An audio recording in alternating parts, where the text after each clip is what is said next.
लोकसभा चुनाव 2024 में किसी भी दल से गठबंधन न करके अकेले ही चुनाव लड़ने वाली मायावती ने अब अपनी रणनीति बदल दी है। हरियाणा में मायावती ने इंडियन नेशनल लोकदल के साथ आगामी विधानसभा चुनाव लड़ने का फैसला किया है। साथ ही गठबंधन का मुख्यमंत्री चेहरा कौन होगा ये भी तय कर लिया गया है। मायावती के उत्तराधिकारी आकाश आनंद बसपा के नेशनल कोऑर्डिनेटर हैं।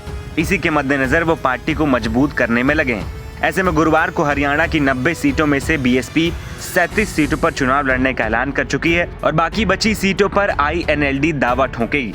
इसके साथ ही अभय चौटाला गठबंधन के नेता बनाए गए हैं। यानी अगर दोनों दल मिलकर हरियाणा में बहुमत का आंकड़ा पार करते हैं तो अभय चौटाला हरियाणा के मुख्यमंत्री होंगे।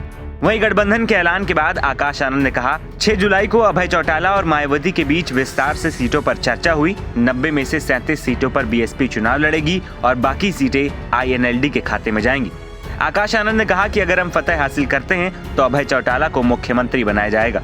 अब तीनों ने सरकार चलाई है काफी लंबे समय तक, और अगर आप गांव-गांव में घूमेंगे और लोगों से बातचीत करेंगे तो आपको मालूम होगा कि किस तरह यहाँ पे लोगों में कितना गुस्सा और कितना आक्रोश है कि किस तरह उनकी बातें नहीं सुनी गई, किस तरह उनके लिए काम नहीं किया गया।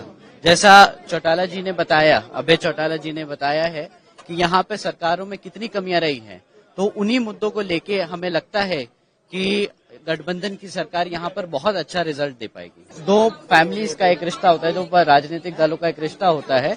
जब कोई चीज कंफ्यूजन में रहती है या कोई कंसर्न आती है तो वो आपस में बात करके ही डिसीजन लिया जाता है। तो पहले भी आपस में बात करके डिसीजन लिया था, पर इस बारी हमें पूरा भरोसा है, पूरा कॉन्फिडेंस है कि इस बारी हम ना ही सारी खाली चुनाव लड़ेंगे बल्कि जबकि सरकार भी बनाएंगे। जी, थैंक यू।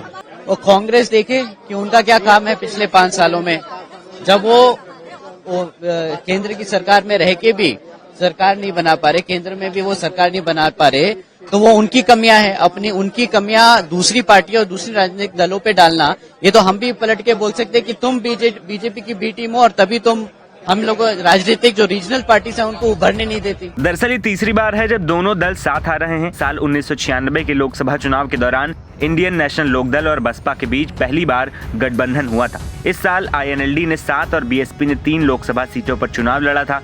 दोनों दलों के बीच दूसरी बार गठबंधन साल 2018 में हुआ, मगर यह गठबंधन विधानसभा चुनाव से पहले ही टूट गया था। आईएनएलडी और बीएसपी के गठबंधन से विधानसभा चुनाव में कांग्रेस को झटका लग सकता है। बसपा हरियाणा की सियासत में 1989 से किस्मत आजमा रही है।